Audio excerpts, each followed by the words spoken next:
अस्सलाम वालेकुम रहमतुल्लाहि व बरकातुहू। अभी मीडिया पर देख रहा था कि मशहूर हस्ती डॉक्टर आमिर लियाकत हुसैन साहब तो वो वफ़ात हुआ है और बताया जाता है कि जब उनके घर को खोला गया तो हर तरफ धुआं ही धुआं था। तो मालूम यही होता है कि उसी धुएँ की वजह से वो बेचारा वफ़ात हुआ है। तो अल्लाह हम सब की हालत पर रहम फरमाए। तो यहाँ पर मैं जितनी भी वो भाई है जो मीडिया पर दिन रात वो ख़ुद को मशहूर करने के लिए कोशिश करते हैं और ऐसे रास्तों पर फिर चल पड़ते हैं कि वो गलत रास्ते होते हैं, नाजायज़ तरीके होते हैं और गुनाहों के रास्ते होते हैं, उस तरीके पर जाकर ख़ुद को मशहूर कर लेते हैं। तो उन सबको एक पैगाम है कि भाई आप जितना भी मशहूर हो जाओ ना, डॉक्टर आमिर लियाकत हुसैन साहब को कोई नहीं, कौन मतलब कोई होगा जो उसे न जानता हो।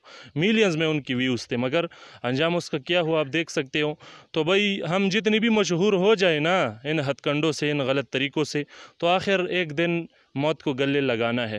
तो मौत आने से पहले पहले हमें और आपको चाहिए कि ऐसी तैयारी कर ले कि जब हम वफ़ात भी हो जाए तो हमारे पीछे ऐसे नेक आमाल और ऐसी चीज़ें हमने छोड़ी हो जो हमारे लिए सदक़ाए जारिया हो, जो हमारे हम तक उनकी फ़ुयूज़ात व बरक़ात पहुँचे। ऐसा ना हो कि फिर हमने ऐसी चीज़ें की बुनियादें रखी हुई हो, ऐसी चीज़ें मुआशरे को दी हो कि जब हम मर भी जाए तो उसकी मतलब उसके वो बुरे असरात हम तक वहाँ पहुँचे। तो ऐसी चीज़ों से, ऐसे रास्तों से, ऐसे गलत बुनियादों से ख़ुद को बचाना चाहिए और मशहूर होने के लिए वो गलत बुनियादों से ख़ुद को बचाना चाहिए। तो ये हम सब के हक़ में बेहतर होगा। अस्सलामु अलैकुम व रहमतुल्लाहि व बरकातुहू।